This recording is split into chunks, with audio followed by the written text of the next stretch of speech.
Je vais me présenter pour commencer. Donc, vraiment, en fait, je m'appelle Caroline Larocque. Je suis chargée de projet en développement durable et en communication au Réseau des femmes en environnement. Donc, vraiment, merci d'être avec nous aujourd'hui pour ce panel où on va parler des défis et des solutions là, de la mode québécoise avec nos panélistes aujourd'hui qu'on va pouvoir vous présenter bientôt.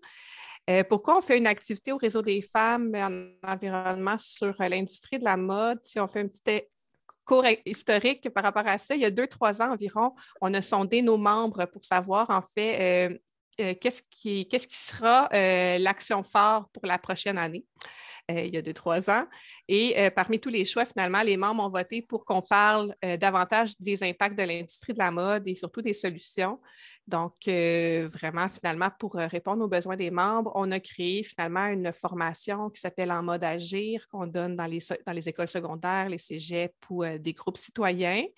Et par la suite, on a reçu une invitation de Concertation Montréal pour être partenaire de la communauté de pratiques textiles et habillement, dont tous les panélistes aujourd'hui font partie là, de cette communauté-là. Donc, finalement, c'est en collaboration avec Concertation Montréal qu'on organise l'événement aujourd'hui. Alors, je vais présenter rapidement l'animatrice du panel aujourd'hui, qui est Jeannie-Claude Vien, qui est agente de développement en transition économique, en transition écologique, j'ai mal pris mes notes, chez Concertation Montréal. Donc, je vais te laisser la parole, Jeannie-Claude.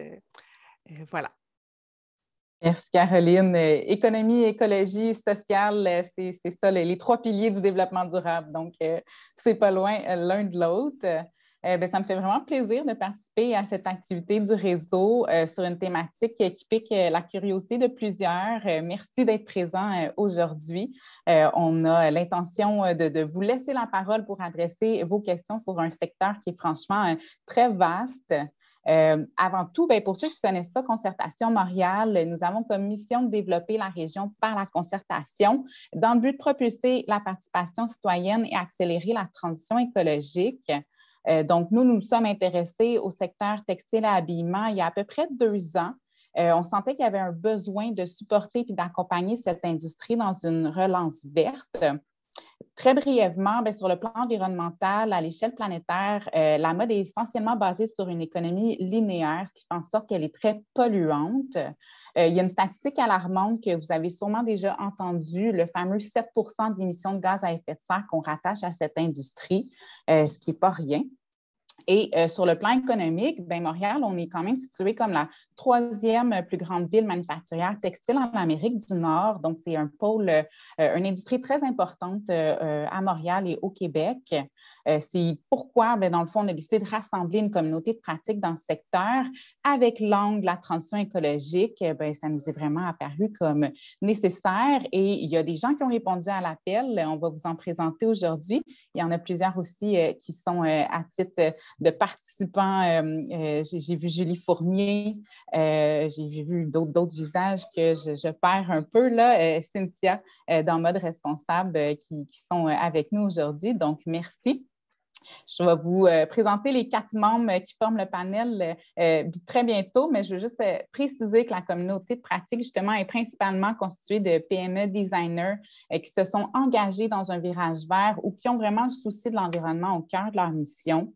À travers la communauté de pratique, on a aussi d'autres catégories d'acteurs, des experts, des étudiants, des manufacturiers, des OBNL, dont nos 2 partenaires de l'initiative, M-Mode et le Réseau des femmes en environnement, comme Caroline l'a nommé. Et aujourd'hui, c'est 4 membres de la communauté qui vont avoir la chance de vous présenter ce qu'ils font et de répondre aussi à vos questions. Ils ont décidé de participer avec beaucoup d'enthousiasme. Pour eux, c'est important de vous partager leur vision d'une mode dite éco-responsable. Ils ont vraiment des belles, chacun une expertise incroyable, des beaux parcours et vraiment une créativité aussi derrière les modèles d'affaires très intéressante à vous partager. Brièvement, Alexandre Robin de la mercerie Roger va nous parler du développement d'un produit traçable. Donc, Alexandre s'est lancé un très grand défi qui est de produire des T-shirts où est-ce qu'on peut identifier tous les acteurs dans la chaîne, à toutes les étapes de la transformation, de la production de la fibre à sa mise en marché. Il se donne la mission de mettre en marché le T-shirt le plus éco-responsable. C'est quand même pas rien comme recherche. Donc, j'ai très hâte qu'il vous parle davantage de sa démarche. On a Angélique Marguerite Berthe-Dienne, qui est cofondatrice de Sheliel. Elle nous parlera de la gestion d'une production éthique et éco-responsable à l'étranger.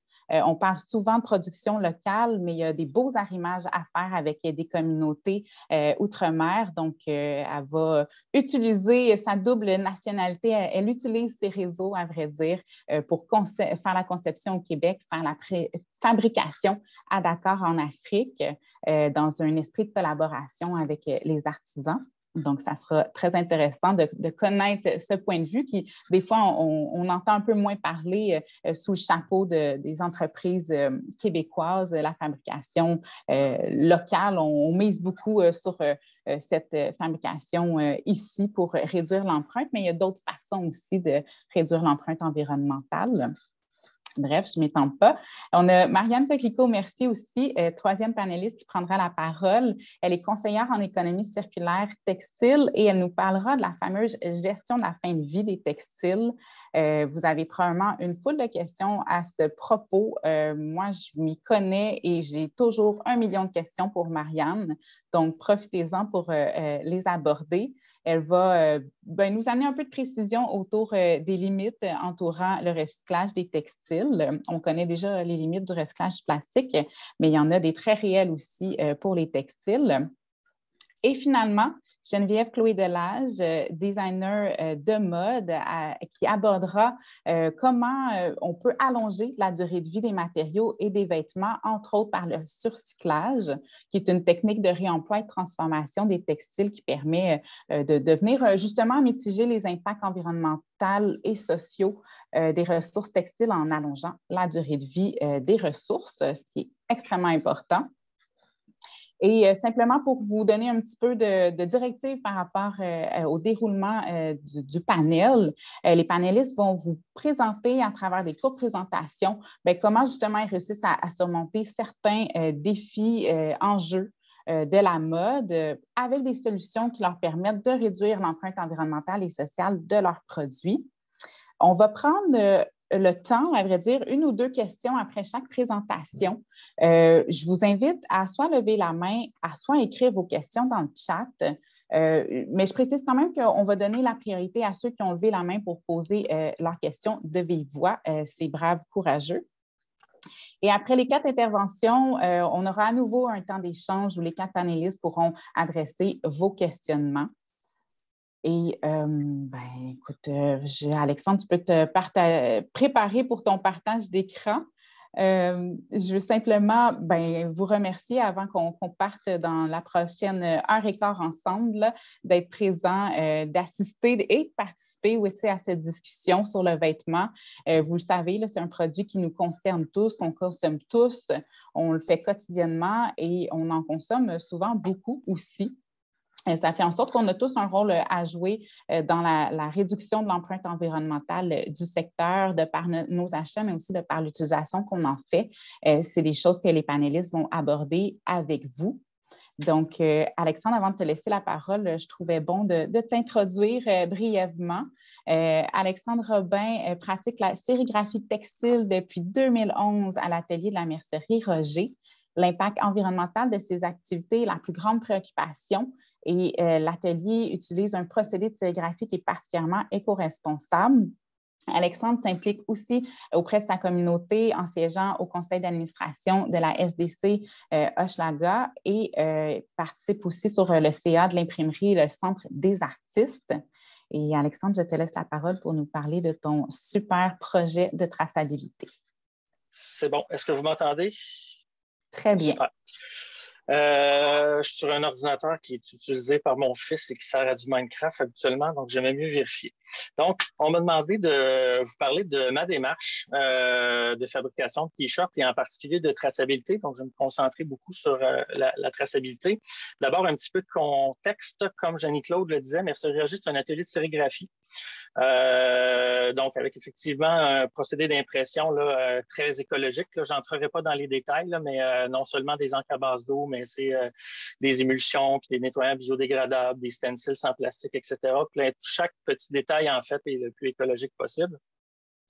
Mais l'impact environnemental de ce que je fais passe beaucoup par les vêtements sur lesquels je choisis d'imprimer. Donc, depuis le début, je choisissais le plus local, le plus écologique. Mais il y a 2 ans, j'avais l'impression que je frappais un petit peu une limite avec ça. Donc, petite parenthèse là, sur l'éthique. Au départ, là, de définir ça un petit peu. Pour moi, l'éthique, c'est 4 choses. Donc, c'est d'avoir quelque chose qui est éco-responsable. Dans le vêtement, le choix de la fibre est super important. Donc, j'aime bien une étude qui avait été faite par Made By, qui était un organisme là, dans ce secteur-là il y a quelques années, qui avait fait des études de cycle de vie sur différentes fibres et qui les avait classées avec plusieurs marches. Donc, par exemple, le coton conventionnel, c'est la pire chose. Le coton biologique, c'est vraiment mieux. Puis le coton recyclé, ce serait la meilleure chose dans le coton. Donc, cette étude-là, et puis celles qui vont dans le même sens, guide énormément mes choix quant au choix de fibres. Deuxième patte à l'éthique, pour moi, c'est que ce soit local. Quand je dis local, il faut que ça vienne du Québec. Sinon, du voisin américain ou canadien. Puis si c'est pas possible, j'ai remarqué avec le temps une corrélation assez forte entre l'indice de démocratie, puis les conditions de vie, puis de travail et tout ça des gens. Donc, c'est avec ça que je fonctionne quand je sors de l'Amérique du Nord. Donc, par exemple, là, j'évite toujours la Chine, mais l'Europe, généralement, ça peut être un bon choix. Troisième patte à l'éthique, il faut que ce soit transparent. Il y a peu de transparence dans l'industrie du vêtement et personnellement, ça me fâche. Et il faut que ce soit socialement responsable. Hein? Donc, c'est pas garanti par la fabrication locale, la responsabilité sociale. Il y a des couturières qui sont pas bien traitées au Québec. Donc, quand je disais que je frappais une limite, c'est qu'il y a plusieurs angles morts sur les t-shirts de coton bio fabriqués au Québec avec lesquels je travaillais. Pour vous en donner quelques-uns, par exemple, la provenance du coton. Hein, souvent, le coton vient d'Asie ou de Turquie ou d'Inde, même si nos voisins en font pousser. La teinture, c'est également un gros angle mort de l'industrie du vêtement. Hein, c'est rare qu'on sait comment nos choses sont teintes. Les conditions de travail aussi, je le mentionnais tantôt. Puis plein d'autres petits détails qu'on pourrait pousser au maximum. Donc, un t-shirt en coton biologique, pourquoi ne pas utiliser du fil de couture en coton biologique pour avoir vraiment du 100% coton biologique? Le droit fil, pour ceux qui sont familiers un peu avec la couture, donc quand les pièces de vêtements sont coupées un petit peu croche dans le tissu, c'est ce qui fait qu'un t-shirt twist à la longue. Donc, bref, tout ce qui me tente dans des t-shirts existants, tenir compte de ça pour faire des t-shirts là, un petit peu idéaux le plus possible. Donc, en fait, ma démarche répond un petit peu à la question qu'est-ce qui arriverait si je fabriquais des t-shirts en faisant tous les choix les plus éthiques systématiquement. Puis la deuxième question qui vient des fois de mes fournisseurs, c'est pourquoi tu veux faire ça, Alexandre? Et mes motivations sont essentiellement de 3 ordres. Là. Donc, la situation environnementale, à mon avis, commande qu'on fasse le maximum dans ce qu'on fait. Moi, mon travail, c'est d'imprimer des vêtements puis d'en vendre. Donc, c'est de pousser ça le plus loin possible. Je suis dans Schlager-Maisonneuve. Le quartier a un passé manufacturier dans le textile où il y avait des mauvaises conditions. On a décidé il y a une centaine d'années ou 150 ans que c'était plus correct, mais ces conditions existent encore aujourd'hui. C'est juste qu'on les a exportées ailleurs. Et puis, j'étais curieux dans la mesure où je ne trouvais pas mes t-shirts idéaux sur le marché. Je me disais, il y a peut-être une raison pour laquelle ça n'existe pas et je vais nécessairement la découvrir en essayant de les faire. Donc, vous voyez, ça, c'est les conditions qui existaient ici, là, dans le quartier à 5 minutes de marche, là, il y a peut-être 100, 150 ans, puis qui existent encore ailleurs aujourd'hui. Donc, revenons à la transparence, qui est aussi assez centrale dans ma démarche. Donc, essentiellement, 3 choses qui me tiennent à cœur dans la transparence. Dire aux consommateurs comment ça se passe à toutes les étapes de fabrication. Donc, qu'est-ce qui se passe, où et comment. Ne pas faire de greenwashing. Le greenwashing, c'est plein de choses. C'est des demi-vérités, c'est des conclusions à moitié vraies, c'est vanter des vertus qui n'existent pas toujours. Donc, c'est assez omniprésent dans l'industrie du vêtement. Puis aussi d'expliquer un peu ses choix, tu sais, comme je faisais un petit peu tantôt avec la fibre. Qu'est-ce qui motive les décisions qu'on prend plutôt que prendre ça à l'envers puis avoir quelque chose dans les mains puis essayer de trouver des qualités éthiques. Ben, je trouve ça plus intéressant de déterminer ce qui serait éthique puis de courir après ça. Et c'est généralement pas la manière dont ça se passe dans l'industrie du vêtement. Avant de vous dire ce que j'ai fait en termes de traçabilité, peut-être juste rappeler c'est quoi l'état de la loi à ce niveau-là. Ben, essentiellement, il faut faire trois choses. Il faut dire avec quelle fibre on fabrique un vêtement. Il faut mentionner le lieu de fabrication.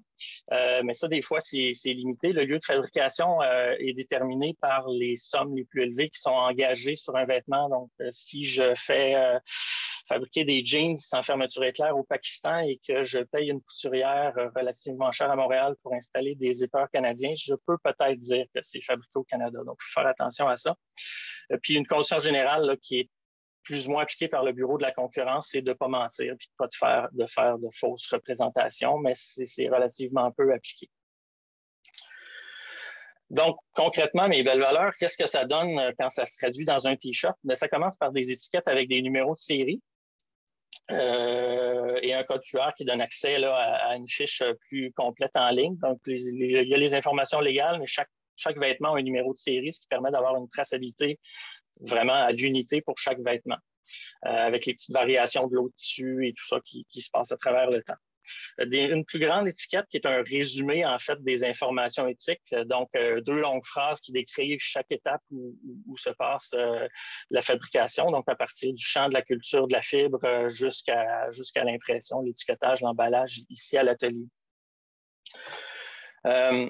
Faisons le trajet d'un T-shirt, par exemple. Donc, avec toutes ces informations là en main, je suis capable de dire que la culture du coton a été faite chez nos voisins américains au Texas. Et à cause des certificats là, de la certification USDA, je suis capable de dire que c'est 2 agriculteurs qui ont contribué à mes T-shirts, donc Chad King, puis Sings et Ashley Abels, donc au Texas, qui font du coton bio. La transformation en fil se passe en Caroline du Nord. Puis là, ben, quand on travaille avec des gens qui sont pas trop loin, ben, ces gens-là ont une vie, puis postent un petit peu à propos de leur travail. Puis bon, on sait par Instagram qu'ils ont eu une couple de jours de récolte difficile au Texas en décembre parce qu'ils vantaient. Donc, ça, c'est un exemple de ce qui vient d'Instagram, des suivis qu'on peut faire quand on travaille avec des gens un petit peu proches. Donc, le tricotage se passe ensuite, donc la transformation du fil en tissu à Montréal.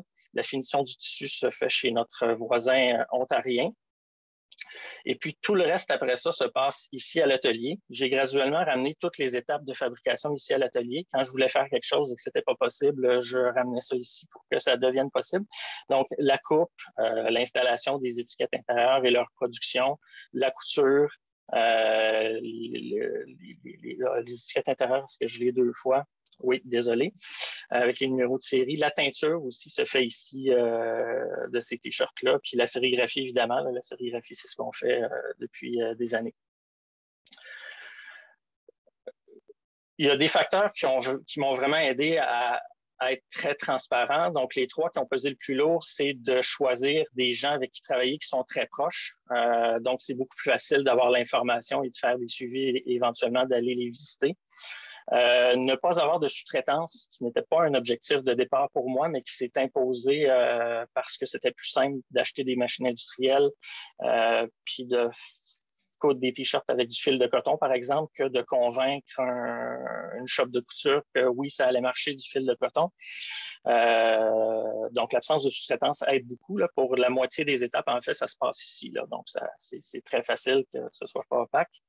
Je travaille aussi avec un manufacturier de tissu extraordinaire qui est dans Ville-Saint-Laurent, Montloup, qui est sur notre communauté de pratique aussi, qui est aussi motivé que moi à trouver des réponses et à les demander. Donc, ça, c'est vraiment chouette. Donc, c'est les 3 facteurs qui ont fait que ma démarche au niveau de la transparence est rendue possible. Cela dit, moi, non seulement je voulais être transparent, mais je voulais donner des bonnes réponses. Cela dit, juste donner des réponses, ce que l'industrie du vêtement devrait faire, c'est relativement facile. Hein? Il y a un comptable à quelque part qui sait à qui on a donné de l'argent puis pourquoi. Donc, tu sais, toute la chaîne de fournisseurs, c'est quelque chose qui peut être publié relativement facilement. C'est une question beaucoup de volonté là, qui manque dans l'industrie. Aussi, l'opacité, je constate, là, c'est une question que je pose, que c'est peut-être pas toujours subi par les acteurs de l'industrie du vêtement.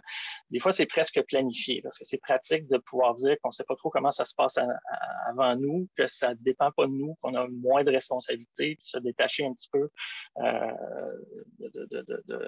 de l'impact de ce qu'on fait.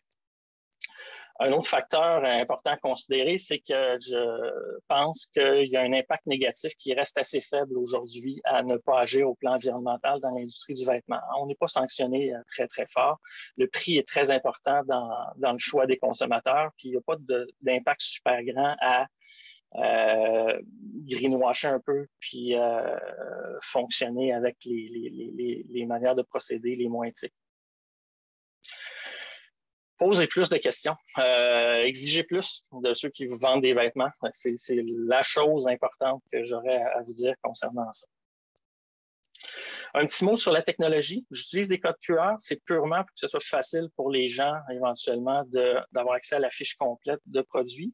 Cela dit, ça reste juste un lien, un code QR. J'ai une petite réticence des fois face à ça, puis face à des technologies comme le blockchain qui sont présentées comme des choses qui vont tout régler. Ce qui est important au niveau de la transparence, c'est que les fabricants publient le plus d'informations possibles sur leur chaîne de production.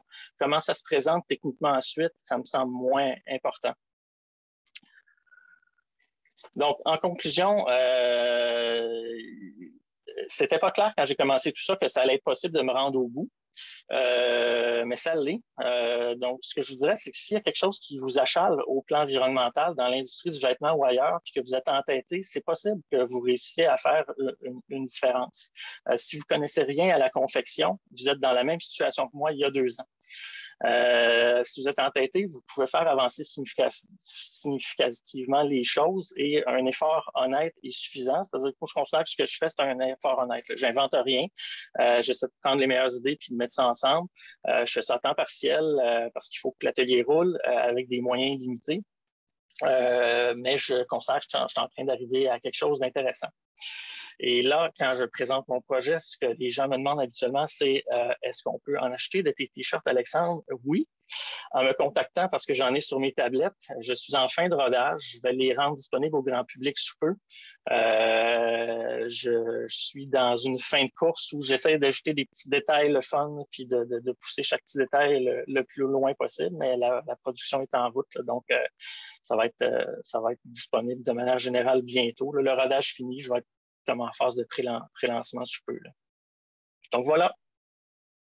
Bien, merci beaucoup, Alexandre. C'était riche en contenu. Je ne sais pas si on a perdu des gens à travers les termes transparence, sous-traitance, greenwashing, certification, blockchain. Mais je ne vois pas de questions pour l'instant. Si jamais ces termes-là évoluent dans votre tête tout au long des présentations, puis vous voulez garder vos questions pour la fin, il n'y a pas de problème. Mais Cynthia, tu aimerais te lancer? À toi la parole. Oui, bonjour.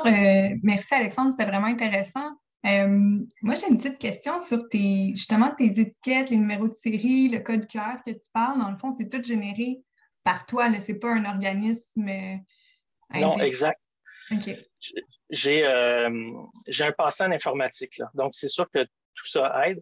Il y a un organisme qui était subventionné par le gouvernement allemand là, en Europe de mémoire qui avait fait des codes QR, puis leur but à eux, c'était de faciliter le recyclage en ayant l'information sur la matière. Mais je n'ai pas vu beaucoup d'exemples de codes. Des fois, il y a un code QR, mais c'est le même sur tous les vêtements. Donc, moi, c'est vraiment des codes uniques. Puis donc, c'était compliqué. Donc, la solution ici, ça a été d'acheter l'imprimante pour les produire, les étiquettes, puis les produire à mesure, puis effectivement, écrire des scripts qui génèrent les étiquettes avec des codes là, selon les lots. Là. Il y a un numéro de série, puis il y a des noms de lots qui sont attribués aux vêtements là, ici. Parfait, merci. Très intéressant. Cécile, aimeriez-vous prendre la parole? Oui, bonjour à tous. Moi, j'ai une question. Je trouve cette étiquette absolument formidable. Vous m'entendez bien? Est-ce qu'il y aurait moyen de la faire imposer légalement à toute l'industrie au Québec et au Canada? C'est souhaitable. Mais il n'y a pas de... Et là, moi, je ne suis pas nécessairement dans les optimistes là, face au changement dans l'industrie du vêtement. Là. Je constate que moi, les comparables dans le T-shirt, là, moi, je suis très concentré sur une chose, c'est faire des T-shirts graphiques. Là. Je vois plus de comparables intéressants en Europe. Je remarque qu'en Europe, par exemple en France, il y a une initiative qui s'appelle En mode climat avec des centaines de signataires qui sont toutes des petites marques de la mode puis qui exigent des choses qui vont dans ce sens-là. Je ne vois pas ça encore ici. Je serais enthousiaste de participer à ça, mais ça peut venir aussi du consommateur. Hein. Si le consommateur pose plus de questions et exige plus de réponses. Mais effectivement, il y a des choix collectifs. Tu sais, tout ça, l'absence de transparence, ça découle de politiques publiques qui viennent de choix politiques. Là. Ces choix-là peuvent changer. Il faut juste mettre de la pression un peu, peut-être voter différemment des fois, puis changer notre comportement de consommateur un peu. Juste un commentaire là, parce que je fais partie d'une association, on cherchait justement quelqu'un qui pouvait faire de la sérigraphie co-responsable. Je n'ai pas vu sur votre site internet justement cette étiquette que vous concevez comme promotion de votre site et de votre système pour fournir. Puis je pense que ce serait vraiment un point très très fort à mettre. Je ne savais pas, je trouve ça formidable. Les nouveaux T-shirts, vous ne les trouverez pas sur le site de Mercerie Roger. Ils vont être brandés autrement. Ça va s'appeler Vêtements Philly. Mais c'est super, là. Mais vous ne les voyez pas actuellement. Là. Je suis encore en train d'imprimer du fabriqué au Québec en coton bio, mais le switch va se faire bientôt. Là. Bien, merci beaucoup, Alexandre, pour ces compléments d'information. Merci à Cécile et Cynthia qui ont osé lever la main. Je donnerai la parole à Angélique. Je ne sais pas si tu veux faire ton partage d'écran tout de suite. Je vais prendre quand même quelques instants pour te présenter. Donc, Angélique Marguerite Berdienne, elle a débarqué au Québec avec dans ses bagages des vêtements faits à Dakar, des diplômes et ses expériences en finance.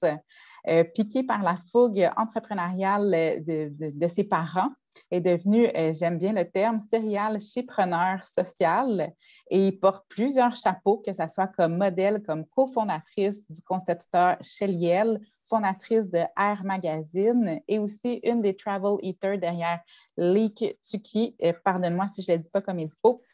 Elle est aussi designer de mode. Je tiens aussi personnellement à souligner qu'elle a été nommée dans le top 100 entrepreneurs qui changent le monde de femmes et sœurs dans la dernière année ou celle d'avant. Je ne suis pas trop certaine, mais c'est un grand plaisir, Angélique, de t'entendre aujourd'hui nous parler de création et ce mélange culturel de conception au Québec et de fabrication en Afrique. Merci, Jeannie-Claude. Donc, bonjour tout le monde, ça me fait super plaisir de participer à ce panel. Je pense que c'est la première fois que je participe à un panel de mode. D'habitude, c'est en entrepreneuriat. Et je tenais juste à m'excuser parce que j'ai un gros chat dans la gorge depuis plusieurs semaines. Donc, il se peut que des fois, vous n'entendiez pas le reste de ma phrase, mais juste me le dire. Donc, pour vous présenter un peu brièvement Sheliel, nous sommes un concept store qui est bâti autour d'une idée d'une conscience sociale et environnementale. Sheliel prône l'artisanat depuis ses débuts en 2012, l'artisanat responsable dans des lieux de travail équitables, et on reverse en fait une partie de nos bénéfices à des associations qui œuvrent pour les enfants de la rue. Parce que moi, je suis originaire du Sénégal, comme Jeannie-Claude l'a dit, et là-bas, il y a une prolifération d'enfants qui sont dans la rue. Donc, la marque a été créée en fait dans le but premier d'avoir des revenus pour les aider. Et pour aider aussi ces associations, bien, on essaie de récupérer des vêtements issus de notre programme de réduction des produits textiles jetés aux ordures, soit en les recyclant pour insuffler une nouvelle vie, soit en les donnant justement à ces associations-là. Sheliel, pour vous faire un peu un topo par rapport à ce qu'on offre, j'aime dire que Sheliel, c'est un point de rencontre entre la mode, le new fooding, la beauté, les arts, l'écologie. On célèbre vraiment le multiculturalisme entre hommage au continent africain d'où je viens, l'africanisation de la mode moderne, mais également la mise en avant du savoir-faire québécois. C'est un concept store qui confectionne, comme vous pouvez le voir, des créations de mode. C'est en général une pièce unique de vêtements ou d'accessoires qui est éditée seulement en une série très, très limitée, voire juste une pièce unique, et avec des tissus d'Afrique comme le bogolan, le kente, le faso d'Anfani, qui sont des tissus à la base faits par des tisserands de manière écologique. Et on a aussi un magazine d'art social qui s'appelle Air Magazine, qui est dans un but de promouvoir d'autres designers, mais également d'autres artistes à travers le monde. Il est bilingue français-anglais, gratuit et en ligne. Et depuis 3 ans, nous offrons aussi des coffrets cadeaux thématiques écolo-pro-diversité qui s'entremêlent dans tout notre univers artistique. Et la dernière catégorie de produits qu'on offre, c'est vraiment avec les retailles de nos tissus, mais nous faisons des accessoires de mode ou des accessoires lifestyle. Les raisons d'être de Sheliel sont vraiment multiples, mais entre autres, je pourrais citer l'ouverture sur le monde, la diversité et l'acceptation, l'encouragement aussi du développement des tissus qui sont 100% africains parce qu'au jour d'aujourd'hui, on parle de vax en général qui n'est pas un tissu africain. C'est un tissu qui a été ramené durant la colonisation par la Hollande et qui venait d'Indonésie et on l'attribue à l'Afrique comme le tissu africain. Mais nous, on veut vraiment mettre en avant des tissus et des pratiques, des techniques de tissage pour avec du coton, comme que je le disais tout à l'heure, le faso d'Anfani, qui est un tissu du Burkina, le kente ou le batik, ou bien un tissu du Mali, le bogolan. Et une autre des raisons d'être de Sheliel, c'est vraiment l'ode à l'Afrique, encore une fois, et la biodiversité et la nature. Donc, produire ailleurs, pourquoi? On sait que la mode est une des industries les plus polluantes au monde et au jour d'aujourd'hui, il n'est plus à démontrer. Je pense qu'on doit faire, nous, en tant que designers de mode, mais aussi toute personne impliquée dans ce secteur-là, on doit faire notre part dans l'action climatique. Lorsque nous savons que tous ces changements climatiques se répercutent néfastement sur la vie de plusieurs individus et se font sentir davantage dans des pays comme le mien, qui est un pays en voie de développement, avec notamment des enjeux de pénurie alimentaire, de pauvreté, entre autres. C'est pour ça que Sheliel a fait le choix de produire au Sénégal, mais aussi de s'approvisionner de certaines matières pour influencer certaines catégories de ces individus. Donc, en effet, les groupes vulnérables, comme les gens avec qui on travaille généralement, qui sont des femmes ou des jeunes, vont perdre leur revenu et leur emploi. Donc, nous, adopter cette démarche de production à l'extérieur a beaucoup d'enjeux par rapport à notre modèle d'affaires. Quand on sait qu'on vient d'Afrique, mon frère et moi, Steph de Carda, qui est l'autre cofondateur, on vient d'Afrique, on vient du Sénégal. Donc, c'est un moyen, en fait, d'influencer les femmes et les jeunes, pas clientèle, mais notre public avec lequel on travaille. C'était un moyen, en fait, de développer une attitude de résilience avec eux et d'adapter justement le manque à gagner par rapport aux revenus, à l'emploi par la même occasion. Et en plus, ça permet de nourrir des familles, de mettre en lumière un savoir-faire, de pérenniser justement ces savoir-faire-là parce que ces tisserands n'ont pas forcément la relève à qui montrer justement comment tisser un pagne. Donc, c'était une façon pour nous de pérenniser leur savoir et de le partager avec la relève comme nous. Mais aussi de participer à une économie dans un pays dit du Sud. Et là, vous me direz, en quoi cela procure des avantages justement au Québec? Je dirais c'est une bonne question. Sheliel, en fait, s'articule autour d'un hommage à notre Afrique natale, qui est un continent à la fois riche et pauvre, mais qui inspire des grands noms dans la mode. Je suis une immigrante, je suis une fière néo-québécoise, mais je suis africaine et sénégalaise. Et c'était donc, pour moi, c'était une suite logique, en fait, que je fasse un maillage entre Québec et Sénégal. Et je me suis dit, quoi de mieux qu'une création qui est pensée ici, produite à Dakar et qui, par la même occasion, va engendrer en fait une création d'emplois, réduction de la pauvreté, prise de conscience pour une attitude résiliente et adaptative aux changements globaux et qui, une fois vendu au Québec, participe à l'économie à travers les taxes qui sont injectées dans les dépenses publiques, mais aussi le soutien aux PME avec lesquels on travaille pour la livraison, pour l'emballage et autres.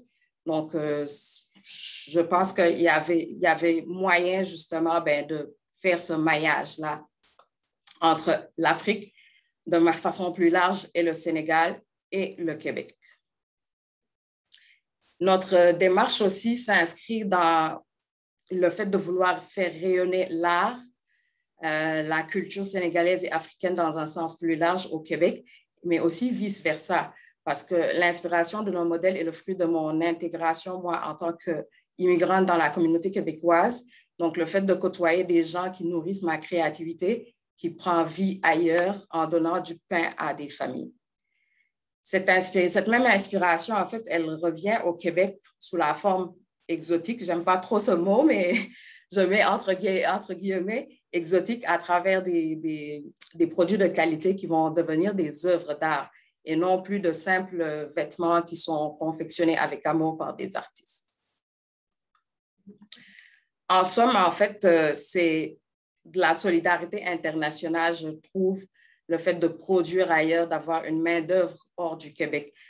Et je pense qu'avec tout ça, c'est une belle façon en tant que Sénégalo-Québécoise de faire le pont entre ces deux pays, mes deux pays, par l'art, la culture et la lutte contre la pauvreté.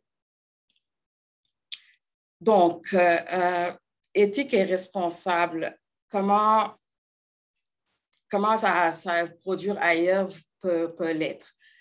Je pense qu'en plus de mettre en lumière des tissus qui sont respectueux de l'environnement, qui sont nobles et de qualité, nous prônons le savoir-faire des locaux. Le secteur de l'artisanat au Sénégal fait vraiment partie intégrante de notre culture, de l'économie, et nous avons une belle brochette de personnes très talentueuses à notre niveau, avec qui nous pouvons prendre le temps d'avoir de grandes discussions, qui nous font de très belles recommandations. Et en plus, ces personnes connaissent tous les enjeux qui sont liés à l'éco-responsabilité, car c'est ancré vraiment dans la culture, c'est ancré depuis des générations et des générations.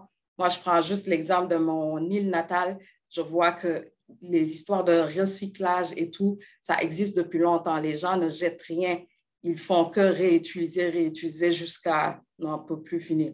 Donc, nous apprenons beaucoup avec ces gens qui sont proches de nous grâce à cette promiscuité, justement. Et avec un atelier sur place qui est dirigé par mon frère, nous pouvons aussi accompagner ces travailleurs et ces travailleuses qui sont dans un environnement de production à échelle humaine. On n'est plus dans la surproduction, entre autres. Les coûts d'une production industrialisée versus une production avec juste un modèle unique, je donnerai l'exemple. Dernièrement, par exemple, j'ai eu un contrat avec une société canadienne. Je devais créer une robe.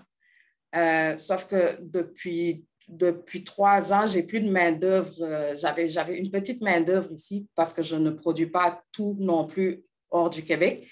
Et je recrutais des sous-traitants québécois pour coudre une robe pour le défilé caritatif.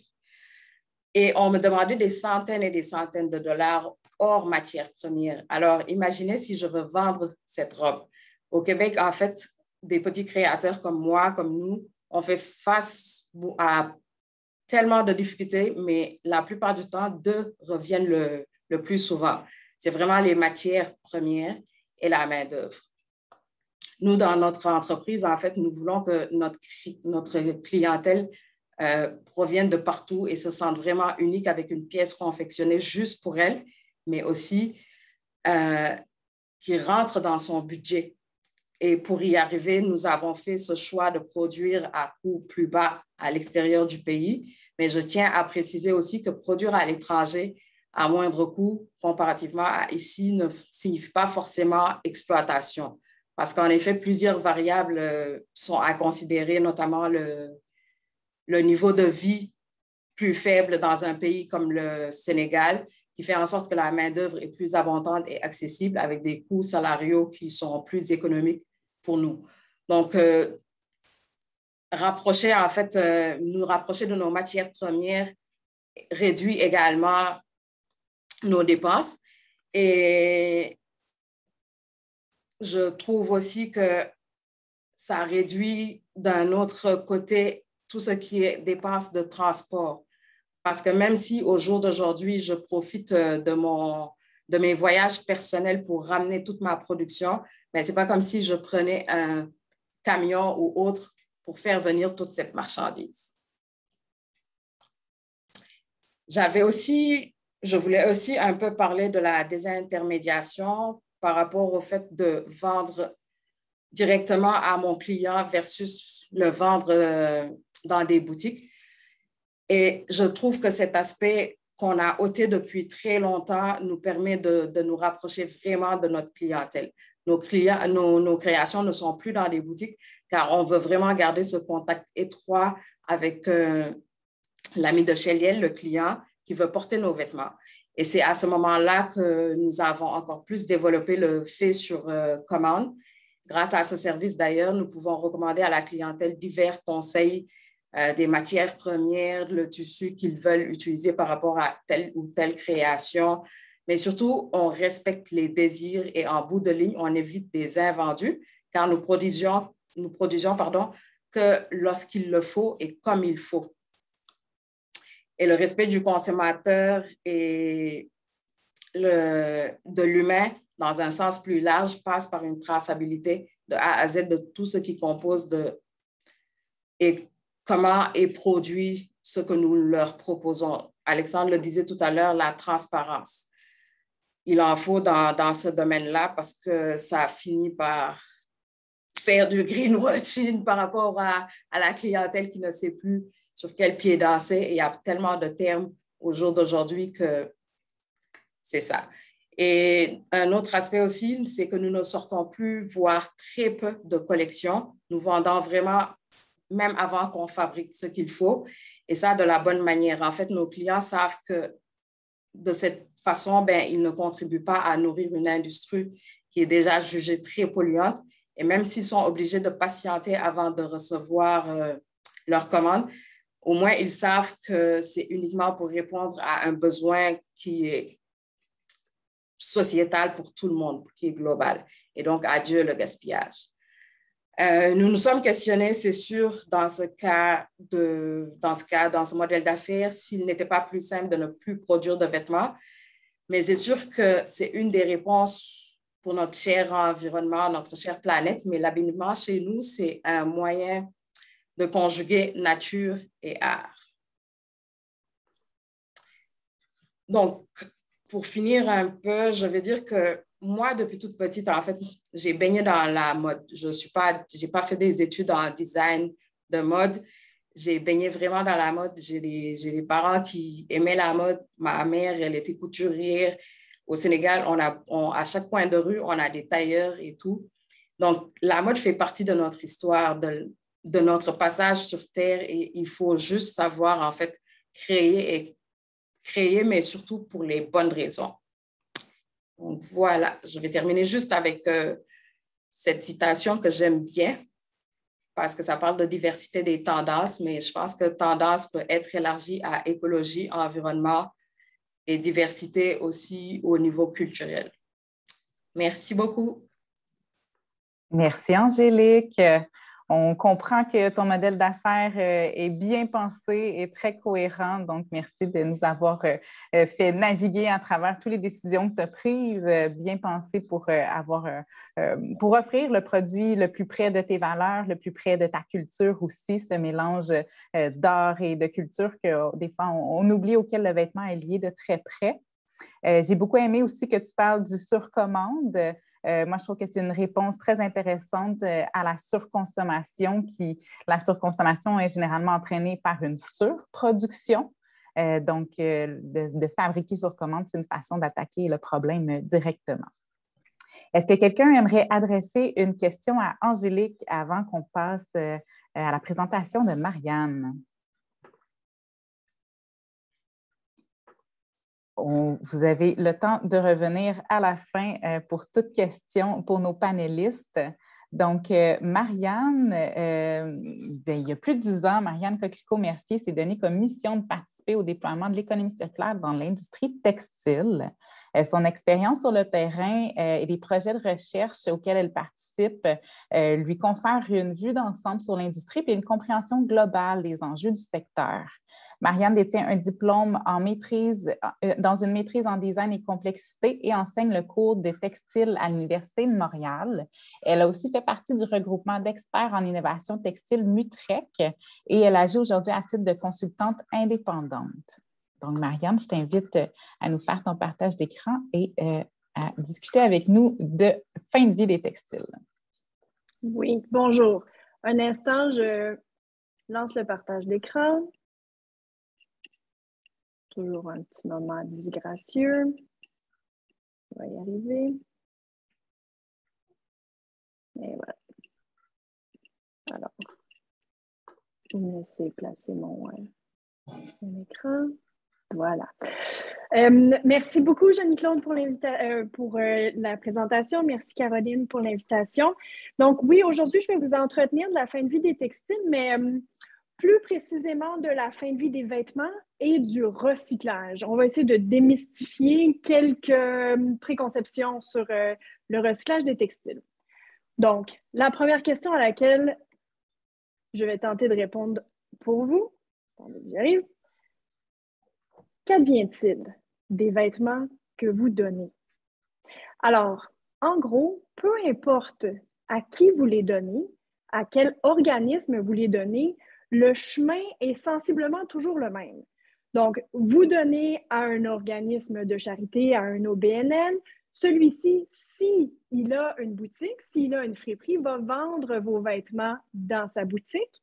Si il n'en a pas, il vendra les biens qu'il a récoltés, qu'il a collectés à un autre organisme plus gros qui, lui, fera sensiblement la même chose. S'il a une friperie, il va le vendre en friperie et ce qui ne sera pas vendu sera vendu probablement sur les marchés d'exportation.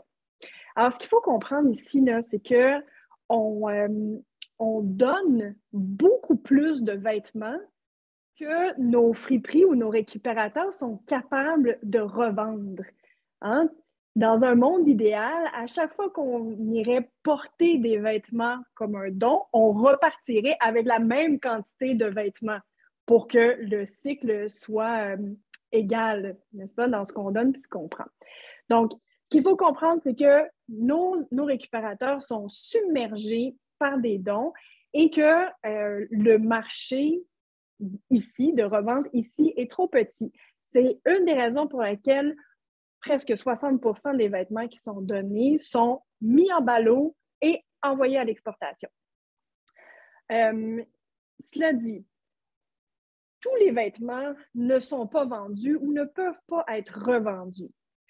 Tous les vêtements qui sont usés, brisés, qui ont l'air abîmés, c'est un zipper cassé, un tissu qui bouloche, ces vêtements-là ne peuvent pas être vendus. Hein? Quand vous allez dans une friperie, vous attendez à ce que le vêtement soit en bon état, n'est-ce pas?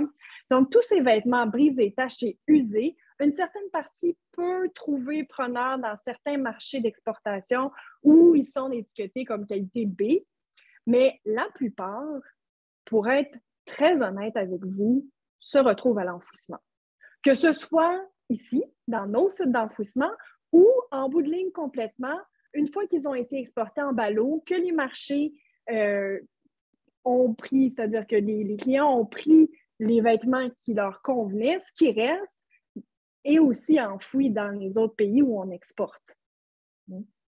Donc, quelles seraient les solutions? Quelle est une des solutions pour ces vêtements qu'on appelle les mal-aimés, donc qui sont tachés, troués, qui ne peuvent pas être vendus sur les marchés d'exportation? Eh bien, on se tourne vers le recyclage, n'est-ce pas? Sachez qu'ici, au Québec, présentement, on ne recycle que 6% de tous les vêtements qui sont récupérés. Alors, il y a une différence entre récupération et recyclage. Récupérer, ça veut simplement dire qu'on les a donnés, donc on les a détournés d'un enfouissement direct. Mais le recyclage, c'est-à-dire la transformation en un nouveau produit, une nouvelle matière, ici, ça représente seulement 6 %. Et ce 6 %-là, c'est quoi? Des chiffons industriels. Donc, pour faire les chiffons industriels, on va chercher deux types de produits, soit les t-shirts en coton ou les serviettes en ratine. C'est les deux produits qui sont recyclés en chiffon. Et on s'entend ici que des chiffons industriels, c'est ce qu'on pourrait appeler du downcycling ou du sous-cyclage, hein? C'est-à-dire que la valeur du produit recyclé est beaucoup plus basse que la valeur du produit duquel il vient. Voilà. Donc, ça, c'est un peu l'état des lieux. Maintenant, j'aimerais parler un petit peu du recyclage en tant que tel. De quoi on parle? Donc, quand on parle de recyclage des textiles, il y a deux types de recyclage. Il y a le recyclage mécanique et le recyclage chimique. On va commencer par le recyclage mécanique.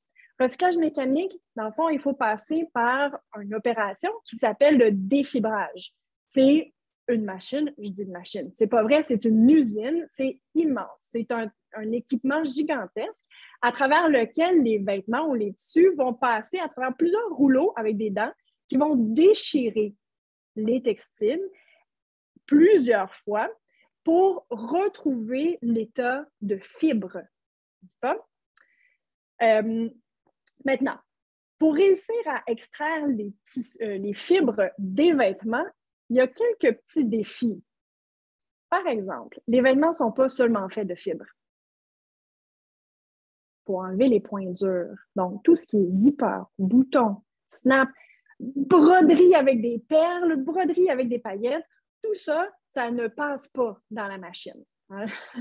Donc, il faut les retirer. Et ça, c'est un enjeu majeur. Pourquoi? Parce que le retrait de ces points durs-là, au moment où on se parle, ne se fait que de façon manuelle. Ça veut dire que chacun des vêtements doit être pris par le travailleur et identifier où sont les points à enlever et les enlever manuellement. Ça veut dire énormément de temps, ça veut dire énormément de coûts. Ce qui veut dire que de défibrer, de recycler des vêtements, juste à cause de ça, juste à cause du retrait des points durs, ça fait augmenter le coût de la fibre recyclée. Maintenant, deuxième défi gargantuesque dans le secteur du recyclage des textiles, c'est le fait que nos vêtements, ne sont pas faits que d'une seule fibre. Pratiquement 50 % des vêtements qui sont produits sont faits avec des fibres mélangées. Et ces mélanges-là peuvent se trouver à plusieurs niveaux. On peut trouver un vêtement fait avec deux tissus différents, par exemple un manteau en laine avec une doublure en acétate. Ou encore, on peut trouver un tissu dans lequel il y aurait un fil de chaîne en coton puis un fil de chaîne, un fil de trame en polyester. Donc, c'est dans le tissu. Puis, on peut trouver un mélange encore plus intime. On peut retrouver un mélange de fibres dans un fil. Donc, grand défi. Comment identifier les matières dans les vêtements et comment les séparer? Hein, c'est deux questions différentes si on y pense bien. Bref, pour le moment, il y a très peu de tri par matière qui se fait. Ici, il ne s'en fait pas. À l'international, il s'en fait, mais c'est encore assez balbutiement. Une des technologies dont on entend beaucoup parler, c'est la reconnaissance des matières par spectrométrie. Donc, aux Pays-Bas, ils ont mis sur pied, après 15 ans de recherche facilement, une usine de reconnaissance des matières par lecteur optique complètement automatisé. Donc, c'est un lecteur optique qui lit la matière du tissu. Et cette machine-là peut, comme vous voyez à l'écran, reconnaître le tissu par les ondes ou, là, je ne veux pas trop m'avancer, ça, vous venez de voir la limite de mes connaissances en physique, pardon. Donc, ce que je veux dire, c'est qu'on base beaucoup d'espoir sur cette technologie de lecteur optique. On doit, c'est intéressant, mais il y a beaucoup, beaucoup de limites à cette technologie-là. Elle fonctionne très bien pour d'autres matériaux qui sont plus homogènes. Mais pour les vêtements, c'est plus complexe. Donc, les limites de la spectrométrie, là, donc du lecteur optique, bien, la première chose, c'est que le lecteur optique, il n'est pas capable de reconnaître des mélanges de fibres qui contiennent plus que 3 matières. Et entre vous et moi, on sait qu'on arrive facilement à 3 quand on mélange du coton, du polyester et du spandex. Ça, c'est le mélange commun pour les jeans ces jours-ci. Donc, vous voyez, ça limite énormément la reconnaissance des mélanges. Ensuite, le lecteur optique, il ne lit que les matières en surface. Donc, tous les vêtements qui sont composés de doublures, il ne les reconnaît pas. Ensuite, comme c'est un lecteur optique par... ça fonctionne avec les ondes, les lumières. Il reconnaît très mal les matières qui sont noires à cause de cette idée-là de lumière, bref. Donc, tous les tissus noirs, il y a beaucoup plus d'erreurs sur la reconnaissance des matières. Et, évidemment, il n'est pas capable de reconnaître plusieurs couleurs différentes. Si vous avez un chandail rayé, il va reconnaître seulement la ligne sur laquelle le lecteur est pointé, mais il ne reconnaîtra pas, il ne verra pas les autres couleurs. Donc, voilà. Je vais juste vous montrer un peu c'était quoi les limites de cette technologie-là. Donc, vous avez probablement déjà entendu parler ou, si ce n'est pas fait, vous allez en entendre parler de plus en plus. Donc, voilà. Maintenant, la grande question, est-ce que c'est possible de faire du recyclage de textiles pour en refaire des vêtements? Est-ce que c'est possible? Est-ce que ça se fait? La réponse, c'est oui. Donc, vous allez trouver, au moment où on se parle, en boutique, des vêtements qui sont faits avec du coton recyclé. Par exemple, le projet que je vous présente ici, c'est le centre de recherche en France, le CETI, donc le Centre européen de textiles innovants, si je ne me trompe pas, a travaillé pendant plusieurs années à développer une façon de recycler mécaniquement le coton pour en refaire un film pour développer des tricots avec Decathlon. Donc, aujourd'hui, Decathlon a des produits dans lesquels on retrouve du coton recyclé.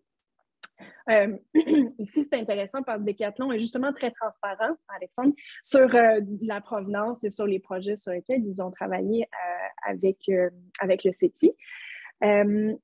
Donc, ils utilisent du coton recyclé seulement à 2 % de toute leur production. Ce n'est pas beaucoup. Mais bon, sinon, vous allez aussi voir de plus en plus H&M, Frank & Oak, des tissus faits en Chine qui contiennent du coton recyclé. Mais attention, ici, là, ce dont je voudrais vous parler, c'est que le coton recyclé de ces tissus-là, ce n'est pas du coton qui vient de vêtements post-consommation recyclés. Parce que c'est compliqué, recycler des vêtements. Donc, ce coton-là vient des retailles de production, donc des chutes de production. C'est considéré comme des matériaux post-industriels. Donc, beaucoup plus facile à travailler parce qu'il n'y a pas de point dur et que généralement, ils sont plus homogènes. On connaît la matière duquel viennent les retailles. Donc, pas de tri à faire. Voilà. C'est ce que je voulais dire. C'est ça. Donc, ça, c'est pour le coton. Maintenant, je voudrais vous parler d'un projet sur lequel je travaille actuellement. C'est un projet de recyclage de vêtements de sport. On a ciblé les vêtements de sport spécifiquement parce qu'on sait qu'ils sont majoritairement composés de polyester. Donc, on a collecté des vêtements de sport pour les transformer, pour les défibrer mécaniquement et pour les transformer non pas en fil, mais bien en non-tissé, en ce qu'on appelle de façon générale là, des feutres. Et avec ce feutre-là, nous avons développé un panier à linge qui sera vendu à l'automne ou à l'hiver prochain dans des boutiques de Canadian Tire. Donc, vous voyez sur l'image là, à quel point on a l'air content. Bien, la raison est simple, c'est que c'est absolument inusité le travail qu'on a fait. C'est-à-dire de recycler des vêtements, les transformer puis les remettre dans un tissu, ça ne se fait pas. Là, vous allez me dire, oui, mais là, du polyester recyclé, on en voit partout, là. Pratiquement tous les vêtements qui se disent éco-responsables sont faits avec du polyester recyclé. C'est vrai. Il vient de où, ce polyester-là?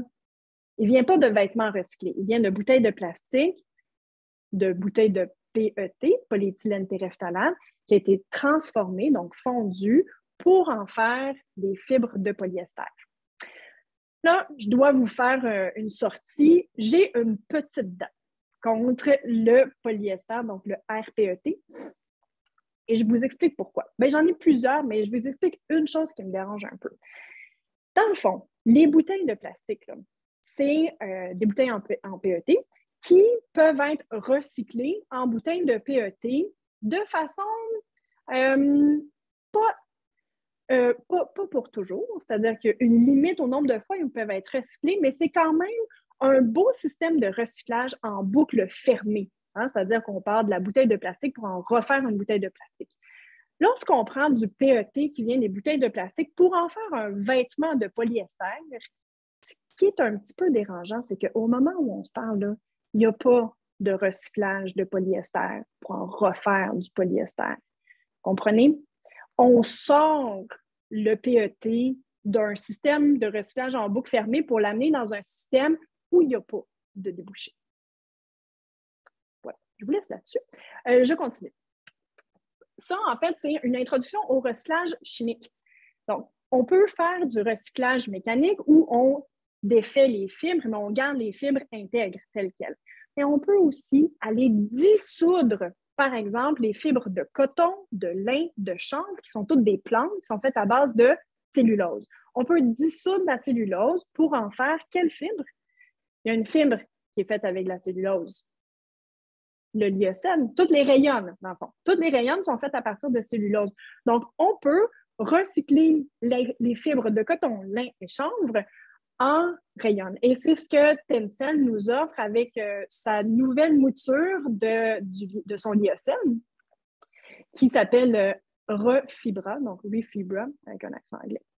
Voilà. Donc, cette technologie-là, elle existe. C'est pas encore super répandu, mais je vous garantis que d'ici 2-3 ans, là, on va en voir beaucoup sur le marché.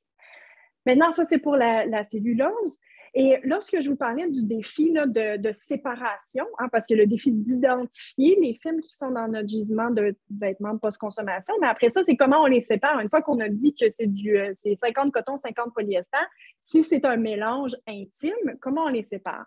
Mais c'est là où H&M, qui a bien des torts, mais ne les a pas tous, finance largement la fondation de Rita, là, ça me sort de la tête, Rita Hong Kong, oui, c'est un centre de recherche à Hong Kong.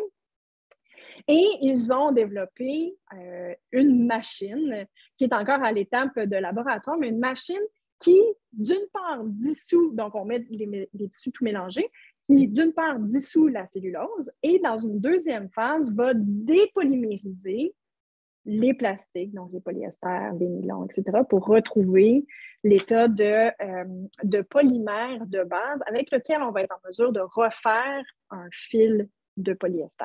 Donc, dans ce cas-là, on va arriver à une boucle fermée, c'est-à-dire du vêtement au vêtement, lorsqu'on va être capable de déployer une technologie comme ça à grande échelle. Voilà. En guise de conclusion, juste revenir sur qu'est-ce qu'on peut faire. Hein? Parce que je ne voudrais surtout pas avoir l'air de dire qu'on n'y arrive pas. Donc, du point de vue du consommateur, hein, vous le savez, l'idée, c'est d'allonger la durée de vie des vêtements. On repousse le plus longtemps possible le moment où le vêtement arrive au centre de don. Première chose. Deuxième chose, par rapport là, je parlais aux citoyens, hein, dont vous êtes, mais par rapport aux entreprises, par exemple, moi, je suis consultante, mes clients, ce sont les manufacturiers, les designers. Il y a des façons de faire de l'éco-conception qui faciliteraient le recyclage en fin de vie. Et là, vous me voyez venir, des monomatériaux, hein, on veut du 100% coton, on veut du 100% polyester, le moins de points durs possible, ou s'il y en a, qui soit facile à enlever, facile à repérer, facile à enlever. Et j'ai oublié de vous parler d'un défi, un autre défi qu'on a avec le recyclage mécanique, c'est l'élastane. Vous savez, l'élastane qu'on retrouve maintenant dans à peu près la moitié des vêtements, là, bien, en fait, les machines, les rouleaux là, des machines de défibrage ont beaucoup de mal avec l'élastane. Donc, idéalement, on laisserait de côté l'élastane. Donc, voilà. Ça fait le tour de ce que je voulais vous dire aujourd'hui. Je sens que j'ai effleuré beaucoup de sujets, mais que je ne suis pas allée beaucoup en profondeur. C'est pour vous mettre l'eau à la bouche. Voilà, je suis ouverte aux questions et même aux réactions à chaud. Merci, Marianne. C'était en effet un résumé très, très complet de ce qui se passe actuellement, qui répond à plein de questions, mais qui amène plein d'autres questions aussi. Donc, si vous voulez lever la main, gênez-vous pas d'adresser votre questionnement à Marianne. Et sinon, bien, on va continuer avec Geneviève Chloé Delage et vous pouvez bien sûr prendre en note ou le mettre tout de suite dans le chat. On gardera votre question pour la fin. Donc, Geneviève, je te présente. Tu n'as pas de faire ton partage d'écran ou plus tard, selon tes désirs. Donc, la designer de mode, Geneviève Chloé Delage, émerge de l'univers des costumes du Cirque du Soleil. Elle explore la matière textile, le mouvement et l'architecture du vêtement pour proposer une mode innovante au niveau de la conception à partir de matériaux récupérés. Elle porte une attention particulière sur le travail manuel et favorise le développement de la créativité et l'identité culturelle et personnelle. Et elle développe chez chacun de ses clients une meilleure conscientisation, un attachement plus fort à leurs vêtements et propose un service aussi sur mesure d'accompagnement dans votre garde-robe. Et ça, elle aura la chance de vous adresser dans sa présentation son service. À toi la parole, Geneviève. Merci, Jeanne-Claude. Bonjour tout le monde. Je suis contente de vous rencontrer aujourd'hui dans mon atelier. Marianne et Alexandre et Angélique a vraiment des super points de vue, là. Ça fait du bien d'entendre tous ces changements. Moi, j'ai eu une réflexion depuis 2005 là, qu'il y avait beaucoup trop de consommation, puis beaucoup trop de déchets, un savoir-faire qui est en train de se perdre au niveau de la couture, au niveau du tissage, au niveau de tout ce que nos grands-parents connaissaient, le tricot. Puis, ça me faisait peur de voir tout ce savoir-faire disparaître là, si on ne mettait pas du cœur à cette œuvre. Donc, j'avais créé Création Plouc à cette époque-là. On était déjà des designers engagés au niveau du surcyclage. On représentait la récupération un peu partout dans le monde. Mais on était encore trop tôt. Je pense que les gens, le public n'était pas prêt à raisonner comme nous.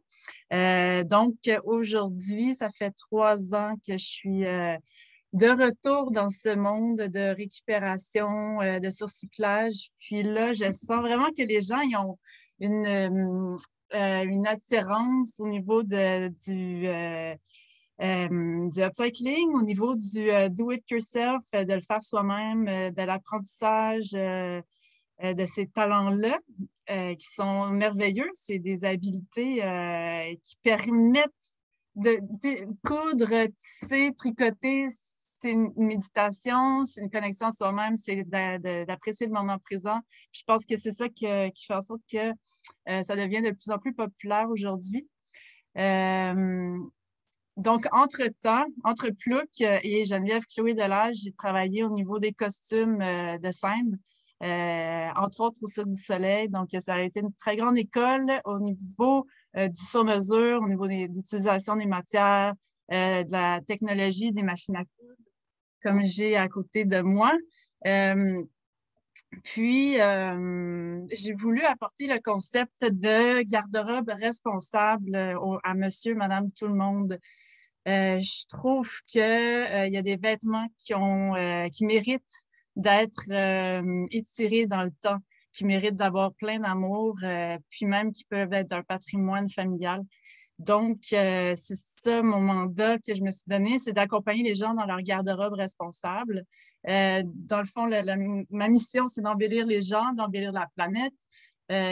Puis, comment diminuer les déchets, c'est d'utiliser ce qu'on a déjà et de surcycler, de valoriser la matière. Un zip, ça a été fabriqué par des mains, que ce soit ici ou en Asie, mais il y a des gens derrière la fabrication d'un vêtement, autant qu'un tissu, mais l'énergie qui a été mise dans un vêtement c'est beau la peine d'être valorisé, d'être revalorisé. Donc, je vais vous montrer plus tard là, des créations que j'ai faites au niveau de la revalorisation d'un vêtement. Donc, moi, mon entreprise, dans le fond, j'accompagne des entrepreneurs dans le prototypage d'un élément textile qu'ils ont besoin de développer pour leur entreprise. Donc, tout le partage éco-responsable que je peux faire avec eux. Sinon, je crée des costumes éco-responsables, donc avec le plus possible de la matière récupérée. Même, on récupère des vêtements pour les faire sur mesure de l'artiste avec ses disciplines artistiques. Puis, je fais de la création et j'accompagne les gens. Donc, c'est tous mes mandats que je me suis mise pour justement utiliser la matière. Donc, un tissu, des fois, on peut penser qu'il y a beaucoup de tissus sur la planète et qu'il ne vaut pas la peine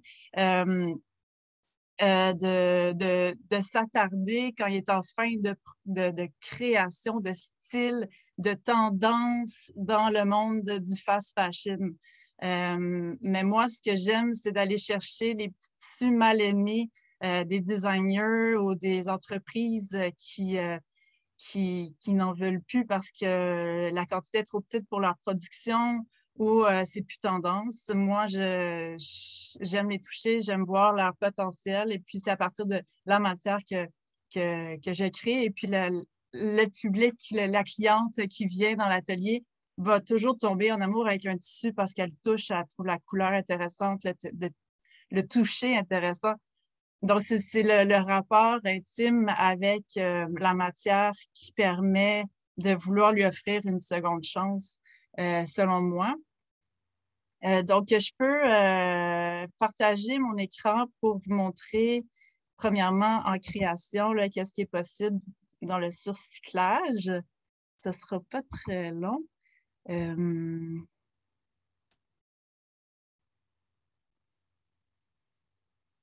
Ici, voilà. À partir du début, on va partager. OK. Donc, j'ai eu la chance en 2018 de faire le Festival Mode et Design de Montréal avec une organisation qui était aussi au niveau éthique de la mode. Donc ici, on voit un mannequin super coloré qui a vraiment un look intéressant. Et puis, c'était du non-dit. Il fallait voir que la chemise qu'elle portait, elle a été transformée d'une manière un peu inédite. Là. Le col est une emmanchure. La boutonnière, c'est une découpe latérale. Puis, c'est une boutonnière cachée, donc ça donne un prestige, selon moi. Puis, avec un col asymétrique. Donc, le surcyclage, dans le fond, là, c'est d'utiliser sa créativité pour amener un vêtement différemment. On pourrait faire une chemise comme celle-ci, mais on pourrait aussi l'utiliser comme une jupe. On voit la jupe noire, c'est plusieurs chemises qui ont été mises ensemble pour amener de l'ampleur, de l'aisance, puis de la symétrie. Donc, voilà, ça, c'est un exemple. Ici, j'ai quelques petites informations que je voulais vous partager au niveau l'apport du surcyclage. Donc, mon logo, c'est la goutte d'eau. C'est pour avoir de l'impact. Une goutte d'eau qui tombe dans l'océan amène un impact sur toute la planète. Donc, pour fabriquer un T-shirt, il faut une quantité d'eau équivalente qu'une personne boit en 3 ans pour fabriquer un seul jeans.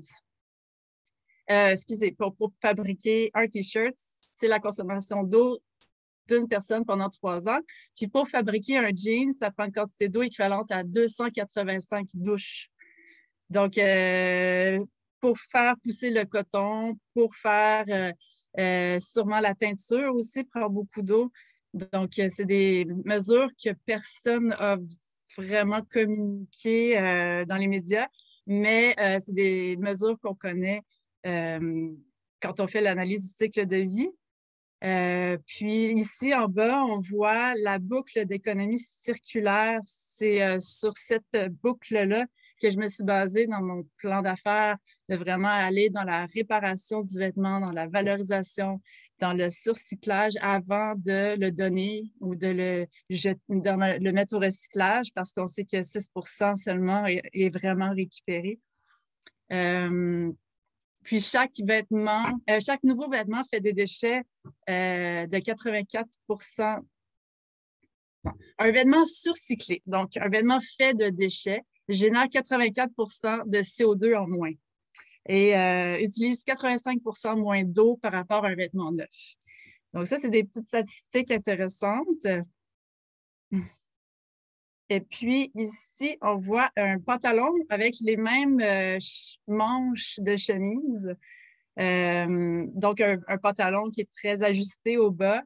Et puis, ce que je trouve intéressant, c'est de voir les messieurs du public là, qui repèrent les chemises, peut-être qu'il a porté très, très souvent dans sa vie. Monsieur porte souvent une chemise. Donc, c'est bien d'aller chercher, attirer l'œil du public. Moi, je trouve ça intéressant. Ici, vous avez une chemise surcyclée encore. Quand on fait du surcyclage, c'est pas un patron à plat qu'on dessine, c'est plus sur mannequin. Donc, on peut aller chercher une ampleur qu'on n'aurait jamais dessinée. On peut aller chercher de la 3 dimensions. C'est ça qui est intéressant dans le jeu de l'artiste. Puis moi, ce que j'aime, c'est aussi de proposer aux gens leur propre créativité parce que je pense que chacun d'entre nous, on est créatif à l'intérieur de nous-mêmes. Puis, on a des couleurs, on a une identité, on a un corps, une morphologie différente. Donc, on sait un peu qu'est-ce qu'on aime porter, qu'est-ce qu'on aime moins porter. Donc, dans l'accompagnement du garde-robe responsable, c'est vraiment ça que j'amène, c'est le confort, c'est le plaisir de créer, c'est le partage dans la relation, puis c'est d'aller vers l'identité de la personne. En faisant ça, j'ai comme l'impression qu'on va arrêter de suivre les tendances, on va arrêter de suivre les grosses compagnies qui nous dictent un peu comment on s'habille, mais on va penser à nous-mêmes, notre bien-être, nos couleurs, notre personnalité. Fait que c'est comme un revirement de la situation qu'on peut tous faire ensemble, soit par la récupération par une designer ou soi-même quand on est capable de coudre et de fabriquer des choses. Ici, c'est une tendance un peu de tissage. Donc, c'est des tissus colorés qui ont été appliqués un peu dans la formule de tissage. Et j'avais un défi de récupérer un objet de la vie quotidienne qui est utilisé par plein de monde. Puis j'avais choisi la baguette chinoise. Donc ici, environ jusqu'à 1000 baguettes, 100 heures de travail pour la création d'une robe en baguette chinoise inspirée par l'Orient.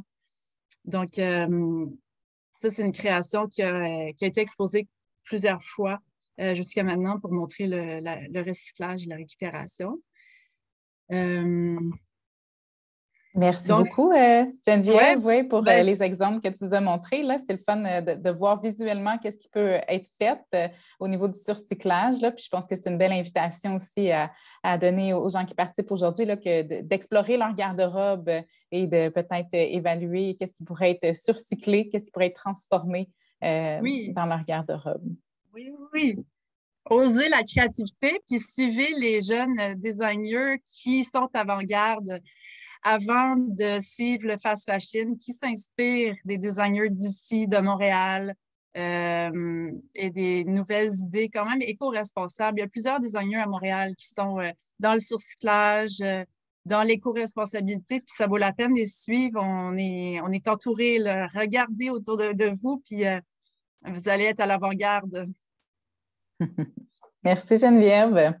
Il nous reste 8 minutes, donc si vous avez envie d'adresser vos questions aux panélistes, que ce soit des choses qui ont été nommées, des choses qui n'ont pas été nommées, Cécile, je te laisse la parole. Oui, bonjour. Alors peut-être que Angélique ou Chloé pourront, excusez-moi, je n'ai pas vos noms de famille en entier, alors je vais prononcer vos prénoms.